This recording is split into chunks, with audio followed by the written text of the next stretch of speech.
Hello everyone, Class 8 APC Books ML Agrawal, Chapter number 3 Mental Math। मैं सभी बच्चों से ये रिक्वेस्ट करूँगा कि आप किसी भी क्वेश्चंस को लाइटली न लें, यानी हल्के में ना लें। प्रत्येक क्वेश्चन को समझने का प्रयास करें और अपने नोटबुक पर लिखने का और सॉल्व करने का प्रयास अवश्य करें। सेकंड क्वेश्चन दिया गया है स्टेट वेदर ट्रू और फॉल्स। जैसे कि सेकंड क्वेश्चन में सही और गलत टर्म दिया गया है, तो आप ये बार बार सोचते हैं कि ये सारे क्वेश्चंस तो हम आंसर सीट से देखकर फिलअप कर लेंगे। नहीं, आंसर सीट से देखकर फिलअप करने की कोई आवश्यकता नहीं, आप उनको बार बार समझने का प्रयास करें। फर्स्ट टर्म दिया गया है कि यानी जितने भी स्टेटमेंट्स दिए गए हैं उनमें कौन सा स्टेटमेंट्स ट्रू है और कौन सा फॉल्स है। फर्स्ट दिया गया all natural numbers are not perfect square, ये सही है।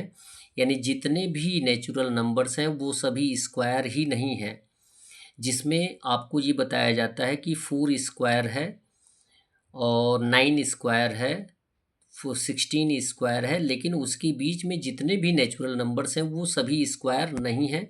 तो ये स्टेटमेंट्स एकदम सही है, इसलिए हम इसको क्या लिख देंगे, ट्रू लिख देंगे कि सभी नेचुरल नंबर्स परफेक्ट स्क्वायर नहीं होते हैं।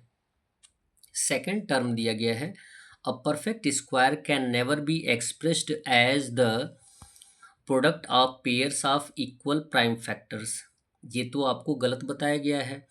बोला ये गया है कि जितने भी परफेक्ट स्क्वायर होते हैं उनको हम प्राइम फैक्टर्स के पेयर्स के रूप में प्रोडक्ट को या प्रोडक्ट के रूप में एक्सप्रेस नहीं कर सकते हैं। जबकि आपको एक तरीका, एक मेथड ये भी बताया जाता है कि जब भी आपको परफेक्ट स्क्वायर फाइंड आउट करना है, देखना हो कि यह नंबर परफेक्ट स्क्वायर है कि नहीं है, तो उस नंबर के हम क्या करते हैं, प्राइम फैक्टर्स फाइंड आउट करते हैं और उनका प्राइम फैक्टर्स का पेयर फाइंड आउट करते हैं। यदि पेयर बन जाता है प्राइम फैक्टर्स का तो वो परफेक्ट स्क्वायर होता है, और यदि पेयर नहीं बनता है तो वो परफेक्ट स्क्वायर नहीं होता है।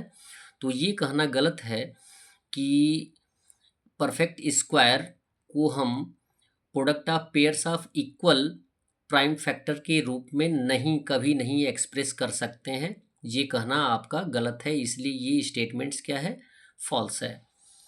थर्ड टर्म दिया गया है अ नंबर हैविंग 2, 3, 7 और 8 at its unit place is never a square number. एकदम सही है। बोला ये गया है कि यदि किसी नंबर का यूनिट फिगर 2, 3, 7, 8 होता है तो वह कभी भी परफेक्ट स्क्वायर नहीं हो सकता है। ये आपको प्रॉपर्टी में बताया जाता है कि प्रॉपर्टी में ये बोला जाता है कि यदि किसी नंबर का यूनिट फिगर 2, 3, 7 और 8 होगा तो वह कभी भी परफेक्ट स्क्वायर नहीं होगा। ये स्टेटमेंट्स आपका सही है, तो इसको हम लिख देंगे ट्रू। क्वेश्चन 6 दिया गया है अ नंबर हैविंग 0, 1, 4, 5, 6 और 9 at its units place is always a square number.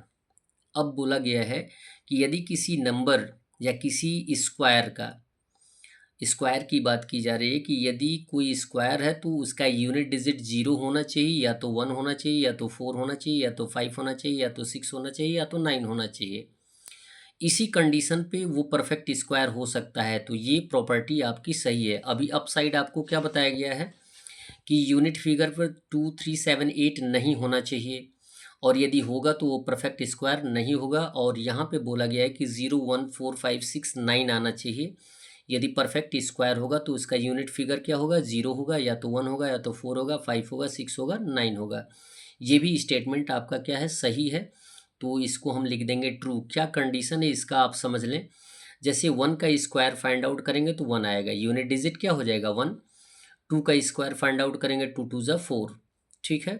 तो 4 यूनिट डिजिट क्या हो जाएगा 4। आप देखते चलें, इसमें कंपैरिजन करें, यहाँ पे 4 नहीं है, यहाँ पे 4 है।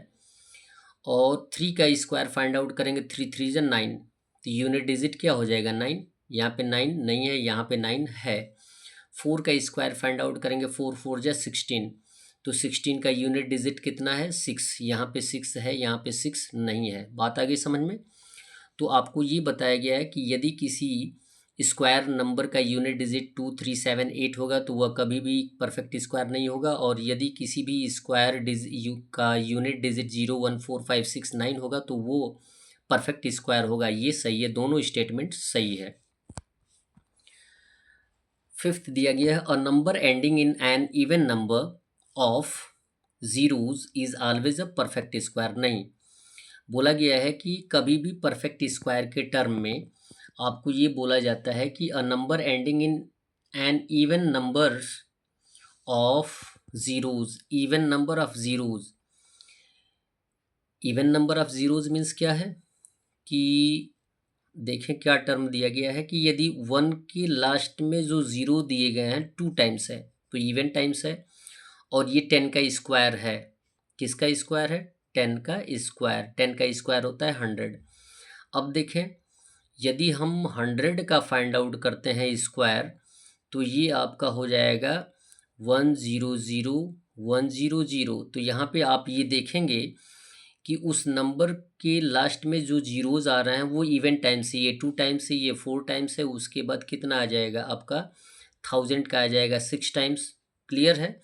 तो अब ये बोला जा रहा है कि a number ending in an even number of zeros, तो यदि वह परफेक्ट स्क्वायर होगा तो उस नंबर के लास्ट में इवन टाइम्स जीरोज आएंगे। ये टर्म क्या हो जाएगा? यहाँ पे दिया गया है is an even number of zeros is always, हमेशा परफेक्ट स्क्वायर होते हैं, तो ये ट्रू होगा, नॉट फॉल्स।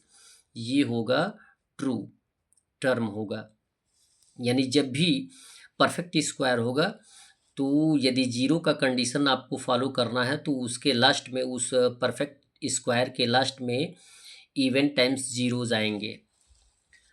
नेक्स्ट दिया गया square of an odd number, odd number का square is always odd number होता है। हाँ, ये स्टेटमेंट सही है। 3 ऑड नंबर है, 3 का स्क्वायर फाइंड आउट करेंगे, 9 ऑड नंबर है। 5 ऑड नंबर है, 5 का स्क्वायर फाइंड आउट करेंगे 25, 25 ऑड नंबर है। 7 का स्क्वायर फाइंड आउट करेंगे 49 आएगा, 49 ऑड नंबर है। इट मीन्स ये भी स्टेटमेंट्स क्या है? सही है। सेवेंथ दिया गया है there are 2n non zeros numbers between the squares of consecutive numbers n and n plus 1। n plus 1 तो नहीं होता है, ये क्लियर जो है स्क्वायर्स का टर्म जो है, यहाँ पे टर्म जो दिया गया है ट्रू, इसको आप लिख देंगे ट्रू।